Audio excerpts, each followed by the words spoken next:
ये आ गया जी lecture number 6। तो लेक्चर नंबर 6 में मैं हाजिर हूं अपने बच्चों के साथ चैप्टर नंबर 4 में से लाइजोसोम्स को आज हम लोगों ने करना है। किसको करना है बेटा? लाइजोसोम्स। बेटा very very very very very very very very important topic lysosomes, very important for long question as well as short questions. ठीक, तो chapter number 4 the cell, lecture number 6, इंशाल्लाह ताला मजीद 3 और लेक्चर्स होंगे तो ये वाला चैप्टर आपका फिनिश हो जाएगा। Very important lysosomes. Class 9th का अगर हम थोड़ा सा रिकॉल करें तो 9th में हमने पढ़ा था कि lysosomes are single membrane bound organelles which contain digestive enzymes. तो लाइजोसोम्स में डाइजेस्टिव एंजाइम्स थे, तो आज हम इसकी डिटेल करने लगे हैं। Lysosomes are cytoplasmic organelles, cytoplasm में पाए जाने वाले ऑर्गेनेल्स हैं, and are different from others due to their morphology, और अपनी मॉर्फोलॉजी और जो चीज ये कंटेन करते हैं, मतलब डाइजेस्टिव एंजाइम्स को कंटेन करने के हवाले से ये बाकी तमाम ऑर्गेनेल्स से डिफरेंट है। लाइसोसोम्स बकायदा एक डेंजरस ऑर्गेनेल है, अगर ये ऑर्गेनेल फट जाए तो इर्द गिर्द की डाइजेशन वैसे ही हो जाएगी। तो lysosomes are cytoplasmic organelles and are different from others due to their morphology. Well, these were isolated.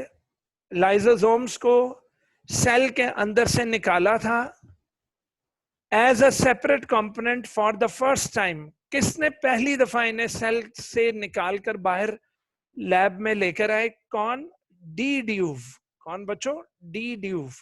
तो डी ड्यूव ने इसको सबसे पहले आइसोलेट किया फ्रॉम द सेल। कब? 1949। so that was an MCQ. Who isolated as a separate component? Who isolated lysosome as a separate component? Did you when in 1949?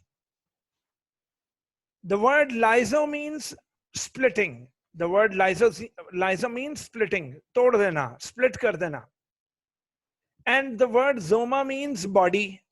The word zoma means body. The word lyso means splitting and the word zoma means body. So lysosome means splitting body. And they are found in almost all eukaryotic cells. बेटा तकरीबन तमाम eukaryotic cells में पाए जाते हैं। So found in most eukaryotic cells. कोई भी foreign object, मतलब अगर सेल फैगोसाइटोसिस कर ले, फैगोसाइटोस कर ले, पिनोसाइटोसिस कर ले, दैट इज अगर सेल में एंडोसाइटोसिस हो, कोई चीज अंदर एंटर हो, any foreign object that gains entry into the cell, जो सेल के अंदर एंट्री मारती है, is immediately engulfed by the lysosomes. उसको लाइसोसोम अपनी लपेट में ले लेते हैं, लाइसोसोम उसको खा लेते हैं, लाइसोसोम एनगल्फ कर लेंगे और उस फॉरेन बॉडी को कंप्लीटली ब्रेक कर देंगे इनटू सिंपल डाइजेस्टेबल पीसेस। तो आज हम पर ये राज खुला। क्लास 9th में तो हमने सिंपल ये पढ़ा था कि इसमें डाइजेस्टिव जूसेस होते हैं। आज हम पर ये भी राज खुला कि सेल ने अगर अपनी हिफाजत करनी है, अगर सेल के अंदर कोई वायरस, कोई इस तरह की कोई चीज घुसी है, तो लाइसोसोम फौरन उसको खुद अपने अंदर उसको एनगल्फ करके उसको तोड़ देंगे, उसको डाइजेस्ट कर देंगे। Any foreign object that gains entry into the cell is immediately engulfed by the lysosomes and is completely broken into simple digestible pieces. Point number 5. The process is known as phagocytosis. तो अगर eating कर ले, that is eating process of the cell is called what? Phagocytosis. तो phagocytosis के बाद पता लग गया कि एक फूड वैक्यूल बनेगा, फिर फूड वैक्यूल के अंदर जाकर वो लाइसोसोम मर्ज हो जाएगा अंदर, और लाइसोसोम के अंदर डाइजेस्टिव एंजाइम्स पकड़कर उस फॉरेन ऑब्जेक्ट की धज्जियां काट देंगे, उसको डाइजेस्ट कर देंगे. They are most abundant. Lysosomes are found many in numbers in those animal cells which exhibit phagocytic activity. तो लाइसोसोम्स की तादाद उन सेल्स में ज्यादा है बेटा जिनकी फैगोसिटिक एक्टिविटी ज्यादा है. तो फैगोसाइट्स जो कि हमारे इम्यून सिस्टम के भी सेल्स हैं, वो भी बैक्टीरिया और वायरसेस को खा लेते हैं, तो उनके अंदर लाइसोसोम्स पकड़कर उन्हें डाइजेस्ट कर देंगे. They are bounded, lysosomes are bounded by a single membrane, एक सिंगल मेम्ब्रेन की बनी हुई गोली है. एंड आर सिंपल सैक्स, यहां पर सिंपल सैक्स हैं which are rich in acid फॉस्फेटेसेस.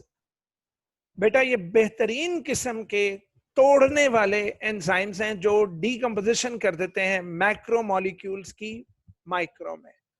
And several other hydrolytic enzymes, several other hydrolytic enzymes. तो जी हाँ, लाइसोसोम्स में बेहतरीन स्प्लिटिंग या डाइजेस्टिंग एंजाइम्स होते हैं. अच्छा, अब मजेदारी की बात कि लाइसोसोम को बनाने वाला कौन है? Golgi apparatus. तो अब सुन लें, पता है ना गोल्जी एपरेटस खुद भी कुछ सिंथेसाइज नहीं था करता. बनाने वाले कौन है? रफ एंडोप्लाज्मिक रेटिकुलम या स्मूथ एंडोप्लाज्मिक रेटिकुलम. फिर वो ट्रांसपोर्ट वेसिकल्स के जरिए उस केमिकल को भेज देते थे गोल्जी एपरेटस में उसकी फॉर्मिंग फेज पर, जबकि उसकी मैच्योरेशन फेज से फिर एक गोल्जी वेसिकल निकलता था. तो अगर ये डाइजेस्टिव एंजाइम्स लाइसोसोम में हैं तो इन्हें बनाया किसने? इन डाइजेस्टिव एंजाइम्स को बनाया है रफ एंडोप्लाज्मिक रेटिकुलम ने. उसके बाद रफ एंडोप्लाज्मिक रेटिकुलम ने इन एंजाइम्स को बनाकर ट्रांसपोर्ट वेसिकल्स के जरिए भेज दिया गोल्जी एपरेटस में, और फिर गोल्जी एपरेटस ने इन एंजाइम्स को फिनिश्ड प्रोडक्ट में, मतलब मजीद उनमें चेंजेस करके उसको फिनिश्ड प्रोडक्ट में तब्दील करके उन प्रोसेस्ड एंजाइम्स को, मतलब तब्दील शुदा एंजाइम्स को उन्होंने गोल्जी वेसिकल्स की शक्ल में क्लोज किया, और उस गोल्जी एपरेटस की सरफेस से, उस गोल्जी एपरेटस की सरफेस से, उस गोल्जी एपरेटस की सरफेस से उसको बड ऑफ कर दिया. पता ना, गोल्जी वेसिकल्स बड की शक्ल में निकलते हैं. गोल्जी वेसिकल एक छोटा सा उभार बनता है, एक बड बनकर तो निकल जाता है. दोबारा सुन लें, the enzymes of the lysosomes are synthesized on RER, that is rough endoplasmic reticulum. Then it is further processed by Golgi apparatus, and then from Golgi apparatus these processed enzymes are budded off as Golgi vesicles. अब वो Golgi vesicle जिसके अंदर वो digestive enzyme होगा वो कहलाएंगे primary lysosomes. Primary lysosomes कहलाएंगे बेटा. Lysosomes contain all those enzymes which can digest the phagocytosed food particles. अब phagocytosed food particles को बड़े आराम से प्राइमरी लाइसोसोम्स उसको डाइजेस्ट कर देंगे. मेरा बच्चा, मैंने प्राइमरी लाइसोसोम को देखा और मैंने उसको टच किया तो कहने लगा मैं अब प्राइमरी नहीं रहा, मैं सेकेंडरी हूं. मैं क्या मतलब, क्या फर्क होता है प्राइमरी और सेकेंडरी में? कहता है मैं प्राइमरी था, मैंने ऑलरेडी किसी फैगोसाइटोस पार्टिकल को एनगल्फ किया हुआ है, तो एनगल्फ करने के बाद जब अंदर डाइजेस्टिव प्रोसेस शुरू हो जाए तो आप उसको अब प्राइमरी नहीं क्या बोलोगे कि अब ये सेकेंडरी लाइसोसोम है. बेटा वेरी इंपॉर्टेंट डेफिनेशन आने वाली है. What is the difference between primary lysosome and secondary lysosome? ये एक शॉर्ट क्वेश्चन आता होता है, तो फिर दोबारा सुन लें. Enzymes are synthesized on rough endoplasmic reticulum, then transport vesicles take these enzymes to the Golgi apparatus for further processing. After that, the processed enzymes are budded off as Golgi vesicles, and those Golgi vesicles which contain digestive enzymes are called primary lysosomes. Now, point number 11. मेरा बच्चा, lysosomes protect the cells from invading organisms. पता है, अगर cell के अंदर कोई virus घुस जाए, कोई बैक्टीरिया घुस जाए, तो ये लाइसोसोम सेल की प्रोटेक्शन भी करते हैं बेटा, इन्वेडिंग, हमला करने वाले ऑर्गेनिजम्स।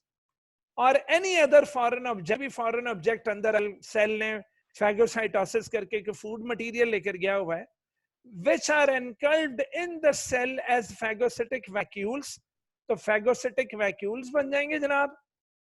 क्या होगा कि these vacuoles fuse with the primary, जब वैक्यूल प्राइमरी लाइसोसोम से फ्यूज हो जाएगा तो फ्यूजन के बाद जो स्ट्रक्चर बना उसको ना तो आप वैक्यूल कहना है, ना आपने प्राइमरी लाइसोसोम कहना, आपने कह देना कि लो जी this is called digestive vacuole and now it is called secondary lysosome. तो digestive vacuole is also called secondary lysosome. तो प्राइमरी लाइसोसोम काम करने से पहले, तो फर्ज करें अगर अब्बू घर से काम करने निकलते हैं तो अब्बू प्राइमरी लाइसोसोम है, लेकिन जैसे ही वो अपने ऑफिस में काम शुरू कर देते हैं तो वो क्या हो जाएंगे, वो सेकेंडरी लाइसोसोम बन जाएंगे। तो in secondary lysosome in which various enzymes of the lysosome digest various components of the vacuole. अब वैक्यूल में जो जो कुछ है उसने लाइसोसोम ने उसको डाइजेस्ट कर देना। The digestive vacuoles and autophagosomes are also known as secondary lysosomes. अब ये क्या आ गया जी, autophagosomes क्या है? digestive vacuoles तो हमें पता लग गया कि digestive vacuoles को secondary lysosome कहते हैं। digestive vacuole में हमें मालूम है कि कोई जो भी engulfed material है उसको किसी प्राइमरी लाइसोसोम जब उसके अंदर फ्यूज हो जाएगा तो वो फ्यूज होने के बाद या उसको जब प्राइमरी लाइसोसोम उसको एनगल्फ कर लेगा तो वो बन जाएगा सेकेंडरी। ये ऑटोफैगोसोम्स क्या है? अब बेटा कोई ओल्ड माइटोकॉन्ड्रिया, न काम का न कार का, दुश्मन अनाज का, सेल के अंदर पड़ा हुआ है कोई पुराना माइटोकॉन्ड्रिया, काम भी कोई नहीं करता, डिमांडें बड़ी हैं, तो क्या करेंगे कि समटाइम्स लाइसोसोम्स पुराने पुराने या वॉर्न आउट, वर्ड क्या बोलोगे, वॉर्न आउट ऑर्गेनेल्स को अपनी लपेट में लेकर उन्हें मार देगा, उन्हें डाइजेस्ट कर देगा। This is called autophagy. अगर सेल अपने ही किसी वॉर्न आउट ऑर्गेनेल को डाइजेस्ट करवा दे अपने ही लाइसोसोम से, तो उस अमल को ऑटोफैगी कहेंगे and such lysosomes are called autophagosomes. तो बेटा very very very very important short था क्या भला कि what is the difference between primary lysosomes and secondary lysosomes. अब एक और इंपॉर्टेंट शॉर्ट आया, what are autophagosomes and what is the process called autophagy. तो जनाब समटाइम्स अंडर एबनॉर्मल सर्कमस्टेंसेस, अच्छा ये ऑटोफैगी एबनॉर्मल सर्कमस्टेंस याद आया, एपोप्टोसिस। एपोप्टोसिस में भी कुछ ऐसे ही हुआ था, सेल ने अपने आप को खुद बर्बाद कर लिया था। तो बेटा sometimes under abnormal circumstances, example starvation that is फाके के दौरान, या फिर नॉर्मल फिजियोलॉजिकल प्रोसेस के दौरान, कोई नॉर्मल फंक्शनल प्रोसेस चल रहा है बॉडी में, the parts of the cells are engulfed, cell के अपने parts are engulfed by अपने primary lysosomes,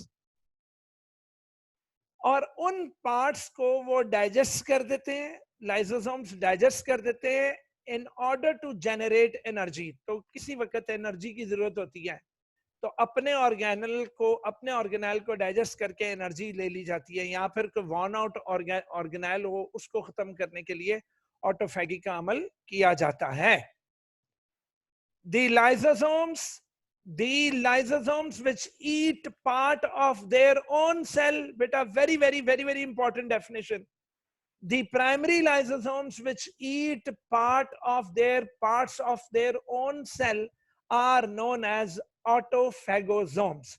What are autophagosomes? The lysosomes which eat part of their own cells.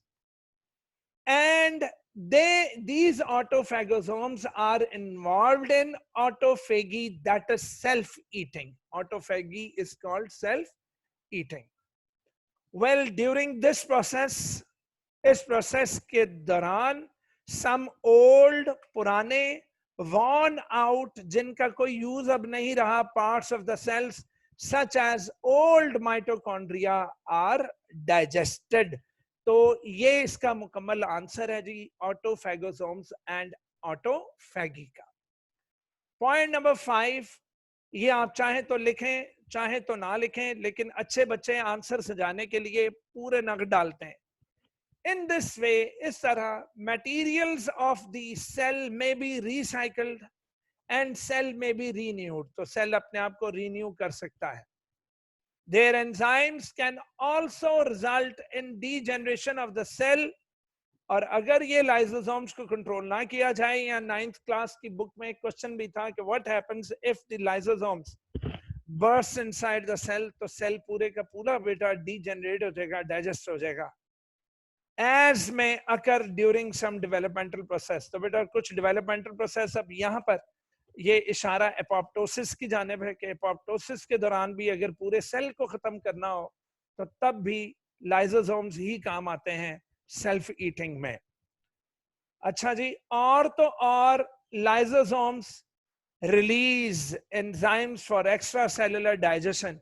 तो लाइसोसोम्स जो हैं वो एक्स्ट्रा सेलुलर डाइजेशन के लिए भी करते हैं, कुछ एंजाइम्स रिलीज करते हैं. ले जी, यहां अब मैं आपको आपकी बुक की एक फोटो दिखा दूं. मेरा ख्याल है कि नहीं आ रही, तो हम फोल्डर में से खोल लेते हैं.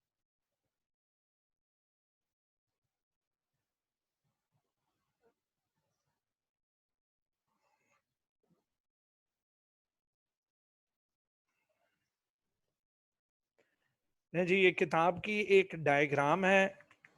इसकी मेहरबानी अगर ये खुल जाए तो मुझे लग रहा है मुझे कंप्यूटर अपना चेंज ही कराना पड़ना. हेलो, नहीं खुली. चले हम इसको यहां से खोल लेते हैं दूसरे तरीके से.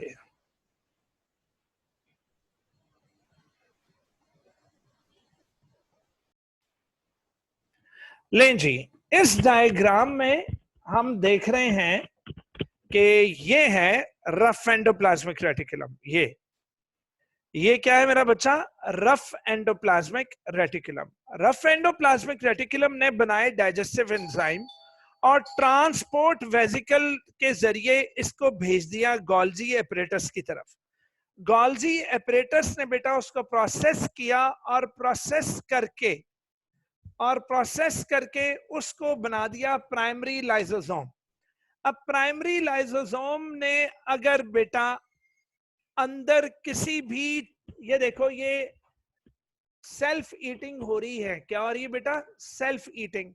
तो ये सेल्फ ईटिंग में ये ऑटोफैगोसोम है, इसने अपने ही ऑर्गेनेल को एनगल्फ कर लिया है और बन गया है सेकेंडरी लाइसोसोम. तो जो दूसरे लाइसोसोम्स हैं वो क्या करते हैं, वो आने वाले, ये देखो ये फॉरेन पार्टिकल है, फॉरेन पार्टिकल अंदर गया, फैगोसाइटोसिस हुई, क्या बन गया? वैक्यूल. और वैक्यूल, फूड वैक्यूल में कौन एंटर हुआ?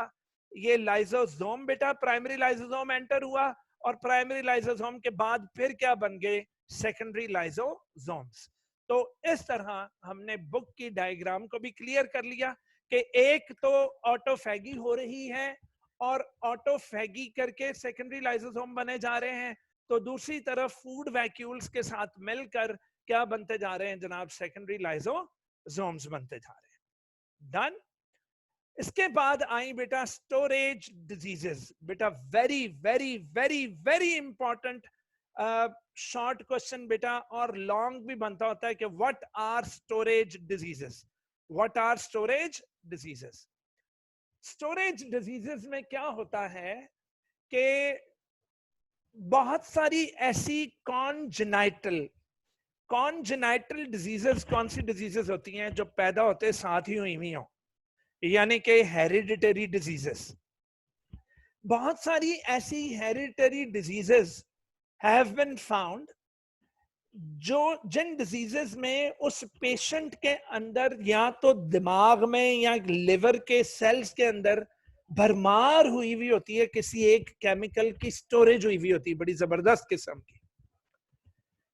तो बेटा सेवरल कॉन्जेनाइटल डिजीजेस ऐसी हैं जिनमें ये ऑब्जर्व हम लोग करते हैं कि उन डिजीजेस की वजह उनके ऑर्गन्स के सेल्स के अंदर एक्यूम्यूलेशन हुई हुई है ऑफ दी सब्सटेंसेस। कुछ सब्सटेंसेस हैं जो एक्यूम्यूलेट हुए हुए हैं, सेल्स के अंदर भरे हुए हैं, सेल्स के अंदर वो केमिकल भरे हुए हैं। फॉर एग्जाम्पल ग्लाइकोजेन भरी हुई है या ग्लाइकोलिपिड्स भरी हुई हैं विद इन द सेल्स।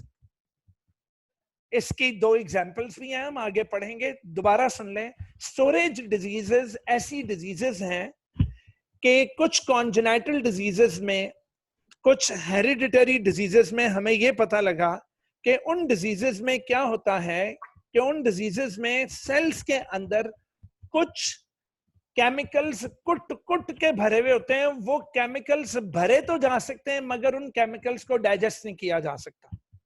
तो बेटा जब सेल के अंदर किसी केमिकल को भरा जा रहा हो मगर डाइजेस्ट न किया जा रहा हो तो मतलब सेल्स के लाइसोसोम्स में कोई डिफेक्ट है, सेल्स के लाइसोसोम्स में कोई डिफेक्ट है, इसीलिए इन्हें स्टोरेज डिजीजेस के नाम दिए गए हैं।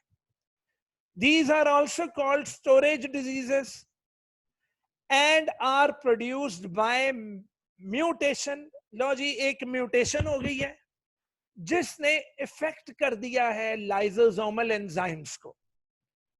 लाइसोसोम्स के एंजाइम्स डिफेक्टेड हैं, वो enzymes which are involved in the catabolism of certain substances. Catabolism का मतलब तोड़ना।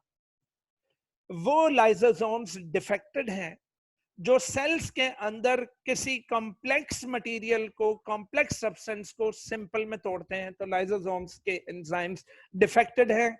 अब लिवर सेल्स में ग्लाइकोजन जमा तो हो सकती है, यानी ग्लूकोज ग्लाइकोजन की शक्ल में जमा तो हो सकती है, लेकिन अगर मैं ग्लूकोज वापस मांगू तो वो ग्लाइकोजन वापस ग्लूकोज में टूट नहीं सकती क्योंकि जी लाइसोसोम्स खराब हैं। आज सुबह हुआ बेटा मेरे साथ इस तरह, मैं बैंक में गया और बैंक में जाकर मैंने वो पहले एटीएम चलाया, एटीएम का इशूअर लिंक डाउन आया, मैं बैंक के अंदर चला गया, मैंने जाकर कहा भाई ये मेरा चेक कैश कर दे। कहने लगे जी हमारा सॉफ्टवेयर काम नहीं कर रहा तो आपके पैसे अभी कैश नहीं होंगे। मैं कहा ये अजीब, अच्छा बैंक है, पैसे जमा करवाने वाला आपका सॉफ्टवेयर ठीक है लेकिन पैसे कैश कराने वाला सॉफ्टवेयर आपका वो सारी गड़बड़ हुई हुई। तो फिर बेटा मुझे बड़ा जबरदस्त गुस्सा चढ़ा कि देखो जी जमा तो हो सकते हैं मगर पैसे कैश नहीं हो सकते। तो आप समझ गए होंगे इस मिसाल से कि इन सेल्स में सब्सटेंसेस जमा तो हो सकती हैं मगर सब्सटेंसेस दोबारा कैश आउट नहीं हो सकती। अबाउट 20 सच डिजीजेस ऐसी हैं बेटा जिनमें केमिकल्स, माइक्रो केमिकल्स मैक्रो बनकर जमा तो हो सकते हैं, जखीरा तो हो सकते हैं, लेकिन उन मैक्रो को दोबारा माइक्रो करने वाले जो केमिकल्स हैं, जो एंजाइम्स हैं, वो लाइसोसोम्स डिफेक्टेड है। About 20 such diseases हैं known these days which are because of the absence of particular enzyme। दो एग्जाम्पल्स बेटा ये बोर्ड में ना आए पुत्र, मैं जिम्मेदार हूं, मेरा बच्चा, ये जरूर आएंगी। डिफाइन ग्लाइकोजिनोसिस, ग्लाइकोजिनोसिस टाइप 2 और दूसरी है टे-सैक्स डिजीज। सैक्स बोलना आपने, टे सच नहीं कह देना जी, टे सच, नो इट इज टे सैक्स डिजीज। और ऊपर वाली है जी ग्लाइकोजिनोसिस टाइप 2। तो पुत्र ग्लाइकोजिनोसिस टाइप 2 में in this case liver and muscle अपने अंदर ग्लूकोज को ग्लाइकोजन की शक्ल में स्टोर तो कर सकते हैं बेटा, अपीयर फिल्ड विद ग्लाइकोजन, लेकिन मेरा बच्चा, अच्छा अब ये ग्लाइकोजन उन सेल्स के अंदर मेम्ब्रेन बाउंड ऑर्गेनेल्स के शक्ल में जखीरा है ग्लाइकोजन। लेकिन इस डिजीज में क्या होगा कि ग्लाइकोजन जो जखीरा हुई हुई अगर उसका ग्लूकोज में उसको तब्दील करवाना है तो वो वाले लाइसोसोम्स जिन्होंने ग्लाइकोजन को तोड़ना था ग्लूकोज में बनाना था वो एब्सेंट है या डिफेक्टेड है। And in this disease an enzyme that degrades glycogen to glucose, जो ग्लाइकोजन को तोड़ता है, that enzyme is absent. That enzyme is absent. बेटा very important short question. Glycogenosis type 2, फिर ना कहना खबर ना हुई। अगला शॉर्ट आएगा जी, व्हाट इज टे सैक्स डिजीज। बेटा ये तकरीबन हर पास पेपर में आया हुआ है। What is Tay Sachs disease? What is the reason for it? तो जनाब, in this disease, because of the absence of enzyme that is involved in the catabolism of lipids, वो एंजाइम जो लिपिड्स को तोड़ता है फैटी एसिड्स और glycerol में, वो एंजाइम वाले लाइसोसोम्स मिसिंग होते हैं सेल्स में, जिसकी वजह से बच्चों के दिमाग के सेल्स में, ब्रेन सेल्स में एक्यूमुलेशन ऑफ लिपिड्स हो जाती हैं। लिपिड्स जो हैं वो लिपिड्स ढेर सारी जखीरा हो जाती हैं, जिसकी वजह से बच्चों में मेंटल रिटार्डेशन रह जाती है। बेटा वो बेचारे मेंटली सही तरह ग्रो नहीं कर पाते, उनकी जो लर्निंग है, उनकी जो मेंटल फंक्शनिंग है वो बड़ी स्लो हो जाती है। एंड इवन बेटा डेथ भी हो सकती है अगर ब्रेन सेल्स में बहुत ज्यादा एक्यूमुलेशन ऑफ फैट्स हो गए। इसी के साथ ही हमारा लाइसोसोम सारे का सारा खत्म हुआ। और अब हम लोग, चूंकि अभी लेक्चर का हमारे पास थोड़ा सा टाइम है, तो मैंने एक छोटा सा टॉपिक आपके लिए चुना हुआ है, वो है वैक्यूल्स, जो कि ग्लाइओक्सिसोम्स के बाद आता है बुक में। तो मेरे बच्चों, वैक्यूल्स बहुत इजी और कोई इतना इंपॉर्टेंट खास भी नहीं है बोर्ड के हवाले से, लेकिन पढ़ना तो है, हमारी किताब में है जनाब। Vacuoles are present both in animal and plant cells.